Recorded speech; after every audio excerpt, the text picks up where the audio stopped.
I'll start by introducing myself. My name is Kyra Johnson, and I am an RD to be. I started my master's program summer two, so I'm like in the thick of it, and then I start my internship in the fall. So I'm slowly getting there. But today I'm going to talk about understanding the history of cultural foods. Throughout my childhood and throughout my journey to wanting to become a dietitian, food and healthy eating when it comes to different chronic diseases has always been a huge passion of mine. It's always been a connection I have with my grandma.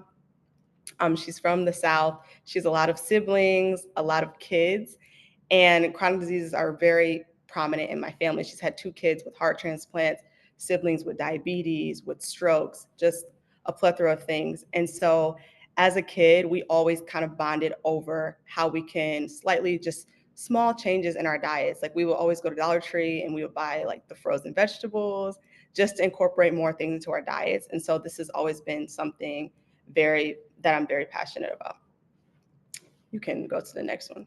There we go. And so I wanted to start off with defining food culture. I did a little bit of research to try to understand more on what it is. And for me, my vision on it was a little limited versus like when if I think of Mexico, I'm thinking of tacos as the food that they're going to eat. If I'm thinking of other countries, then there's certain foods that I'm thinking. But food culture it's more than that. It's the food behaviors, the things that you're exposed to in your everyday life, your attitude towards food. And so I came across this article and I really liked Rodrigo's definition of food culture. We refer to food culture as what we do, think, and feel around food as an individual or group within our social and environmental constructs at the time. Food culture expresses our identity and meaning and links to dietary patterns, and overall, it impacts our health and our well being. And so this kind of expanded my view of food culture can be anything, it's everything around us, and it definitely impacts our everyday life and our overall health. You can go to the next one. And so I wanted to share a little bit about my cultural background. Actually, fun fact, this picture is from a local soul food restaurant in my city, one of my aunts. And I was raised in Grand Rapids, Michigan, definitely heavily African American influence. My grandparents are from Arkansas, and so we had a very huge Southern influence. And so, as you can see, we've had the candied yams, collard greens, fried chicken, cornbread, like whatever you name it.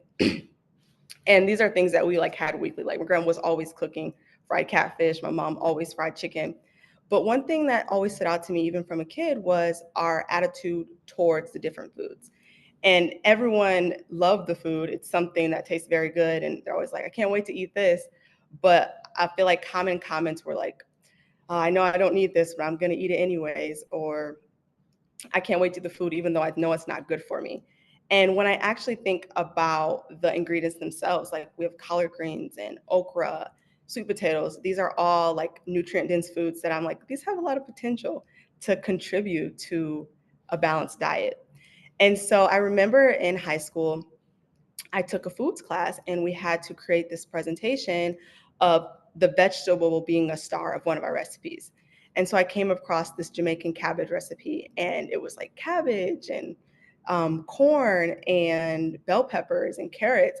And I loved cabbage. I was used to eating it growing up, but I had never seen it prepared that way. And so after doing that project, it kind of expanded my outlook on I can still eat the foods that I grew up eating, and I can prepare them in many different ways and incorporate them into a balanced diet. Next slide. And so then I came across this documentary, and there's this chef and writer. His name was Steven Satterfield.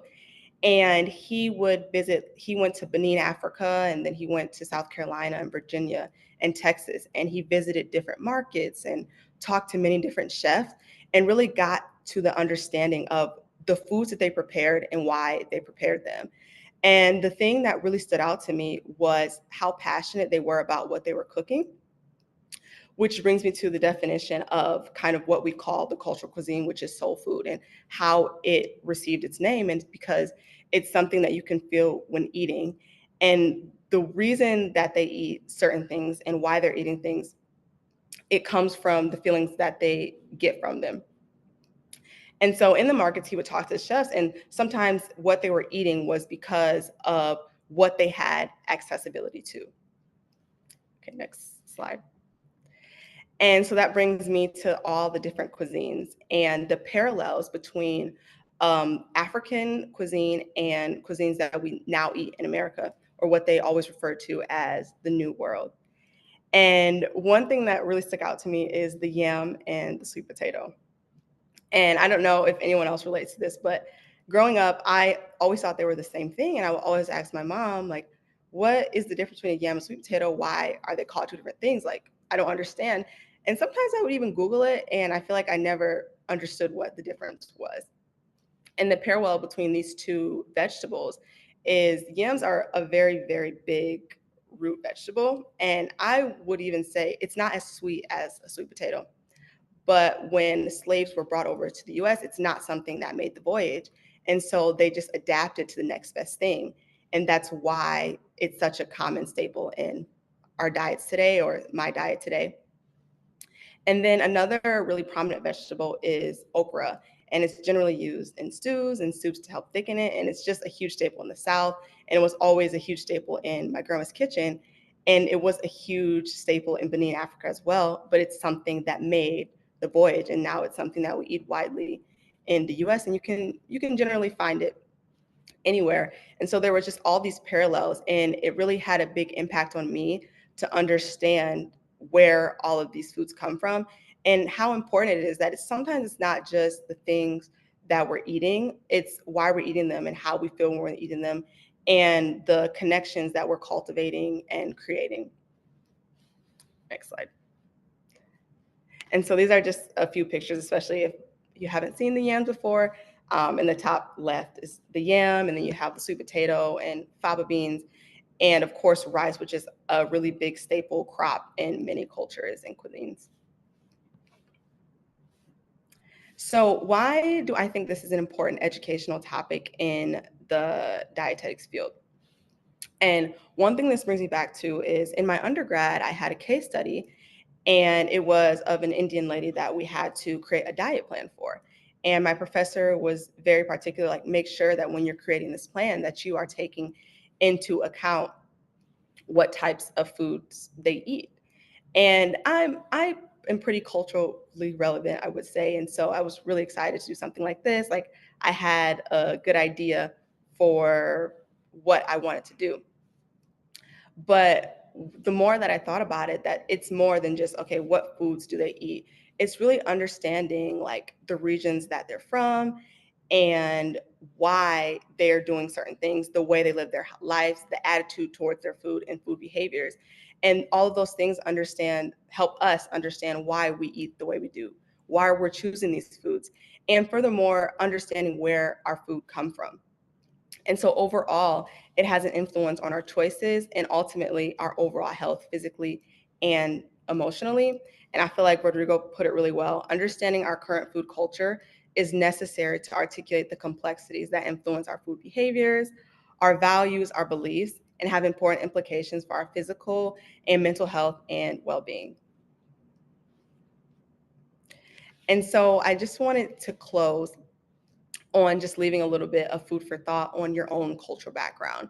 And even if there's not certain cultures or ethnicity in your heritage that you can pinpoint, think about the type of foods that you grew up eating.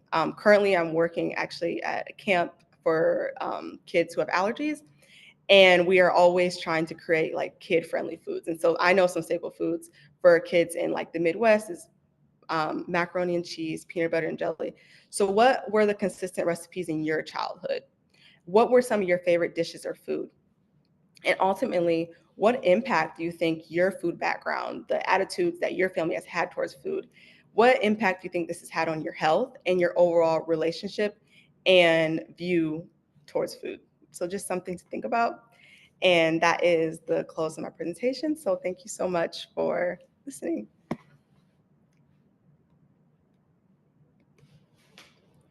All right, I'm going to just bring this back here and let me close out the slide. And then actually, I do want to see, I'm curious. We do have actually some people chatting in. I actually would love to see answers to those questions if people want to chat in. So we'll go back to those. Um, we have lentils and plantains from Ecuador, from Emeralds. They said corned beef and cabbage. Lots of potatoes, half Irish. Yes. This is El Salvador. Oh, pupusas. German dishes, Irish dishes, empanadas, curry. Yes, that's definitely a staple. There's so much things you can do with curry. If anyone wasn't hungry, I'm sure you're certainly hungry now. Rachel actually has a great question, and someone did have a question earlier too. Let's go to this first one. Okay. Is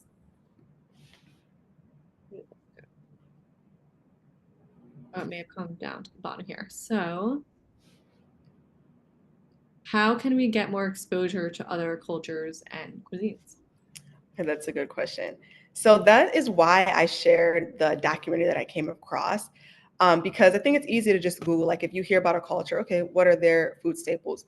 But I think really like traveling, and he went to these different countries and these places, and like talking to the people that live those lifestyles and exploring their diets, really getting to know people ultimately. And so even if you can't travel, even now we have technology and virtually, but I think that is one of the best ways to truly understand other cultures and their roots. Absolutely, I agree. And we have a lot of people chatting here too. Some people watched the documentary that you shared, which is Oh awesome. yes, it's so good. Um, Jean, who's also on our next panel, is big into teaching her clients how their cultural foods fit in their diet and life.